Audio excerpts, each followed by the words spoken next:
Good morning, everybody. It is Friday, January 3rd, and I don't know. I guess I'm going to say I'm a non-believer now, because I don't really believe any of the stuff that you heard yesterday. So many of you guys may or may not have heard that they suspect the Cybertruck bomber acted alone and he took his own life. This guy was a career special forces military guy. You're telling me that he built this crude bomb that was not effective at all? There's so many things that don't make sense. All the people that know him, the fact that his Signal name and profile picture changed after he apparently died, the fact that he took the Cybertruck from wherever the hell he was, Colorado to Las Vegas, where he would have been left with like an hour buffer. So that means he drove, like, when did he pick up all the stuff that he used to blow himself up? And none of it makes any sense. And they're saying the only way they identified him is because his military ID was found in the vehicle, in his passport, and one of his tattoos on his arm, because the rest of his body was too burnt up for them to make any identification.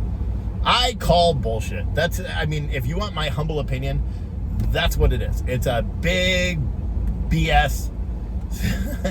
And I'm not much of a conspiracy theorist, but I've spent the past couple of years really saying that a lot.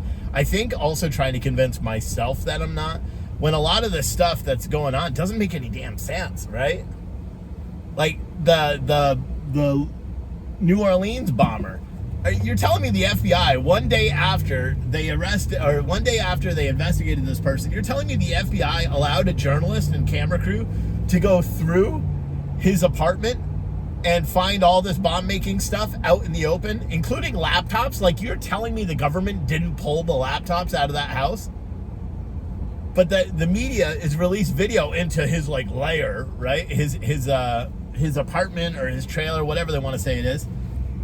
They released a whole tour showing his bomb-making table and everything. It's almost like they need to, like, put out as much information as possible, but it almost feels like they're not even trying to hide the fact that they're lying to us about it.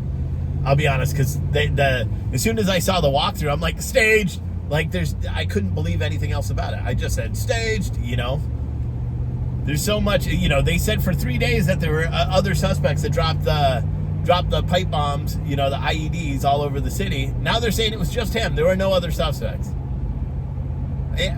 I firmly believe that the reason why they're saying that is, and there probably were other people, the reason why they're saying that is they don't know who it was.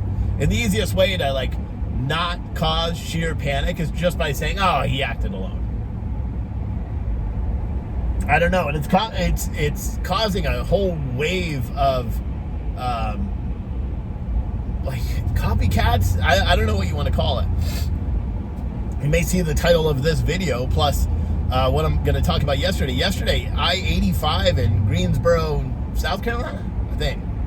I-85 was shut down for hours and hours because they tried to pull over a truck driver for, I guess, a routine inspection or a traffic violation or something like that. And the truck driver said, I have a BOMB on my truck. And so they shut down the interstate for hours as they were investigating it. Finally, when they get the truck driver in handcuffs, he's like, I was just joking.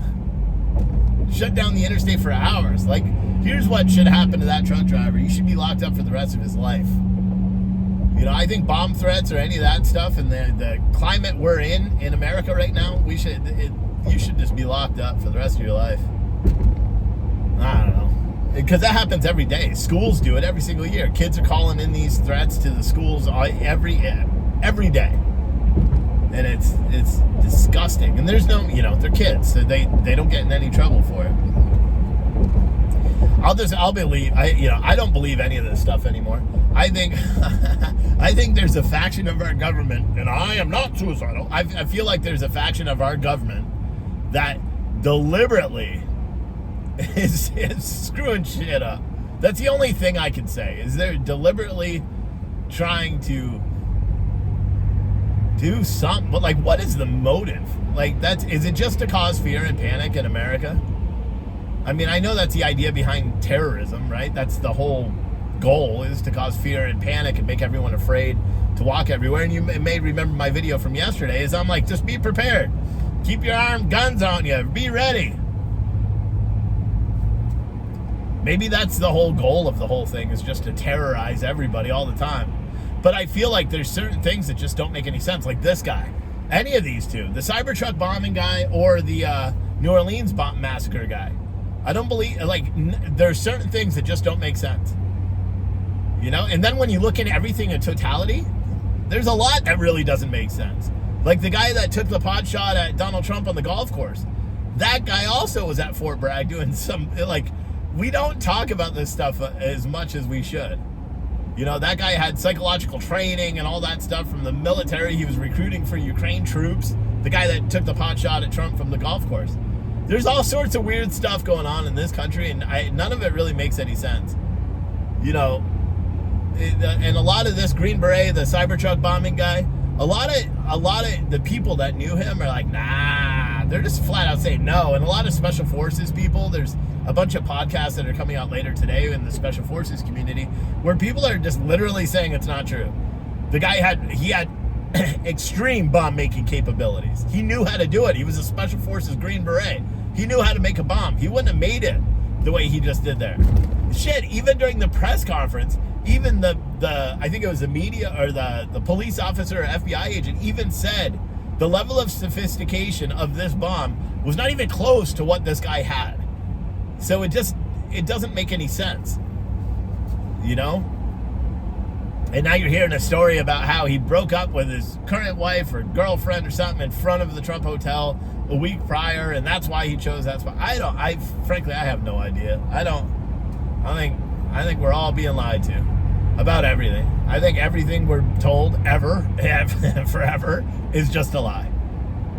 You know, it used to be when we started on our journalism, you know, life, it was to, you know, fact check things 3 times, right? And that's before we would actually feel comfortable publishing something. Not anymore. You gotta fact check things 150 times and just make a guess at what's real. Because this, where we are right now as a country, as a society, because it's not just our country, it's all over. It's other countries have the same thing. You got coups going on, you got this going on, you got that going on, you got people arresting presidents and presidents arresting their people, you got their communities revolting and rioting only to be shut down by the authority. Like, there's weird stuff going on in this country, in this world right now. And I firmly, you know, I'm not much of a conspiracy theorist, second time I said that today, but I firmly believe that nothing we're being told about New Orleans or Las Vegas is true. Not a single damn thing. That's my firm belief. Like, they're saying the guy in New Orleans planted bombs directly before jumping in his truck and doing it, but he also managed to change gear, change his appearance, change all his clothes, put on bulletproof vests, and then drive through the crowd of people, including changing boots. Like, none of it actually makes any sense.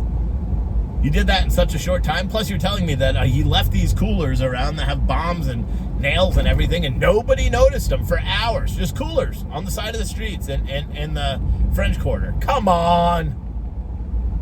And New Orleans decided not to put down the sidewalk barricades that they had the entire time. Even the police chief yesterday was like, I didn't even know we had these in storage. Fire her? She's already been fired once. She was the chief of police for Oakland, California, and she was fired. Fire her, put some good people in charge. I don't know. I don't believe anything. Don't believe anything you're told, ever. With that said, just got to the old office. Short little commute. I will see all of you guys later. Please like, share, and subscribe this video. I will not be uploading it directly to Facebook. It'll just be on YouTube and then shared out on social media because for some reason Facebook refused to allow me to upload yesterday's video. So I figure, hey, well, YouTube's got me monetized. I might as well just use that platform. And that's what I'm going to do. So make sure you like, share, and subscribe. If you're watching from Facebook on YouTube, give me a shout out. Say, what's up? Also, not that you need to, but you can also do the super thanks and all that stuff while you're watching the video. And like, it's almost like a super chat, like this was live. You can do that during the video. And I'm just going to donate that to my kids, you know, because they cost too much. So if you want to do that, you can. Otherwise, don't. Just enjoy the videos for what they are. So, which is just me ranting and raving about random stuff. All right, guys, see you later. Bye.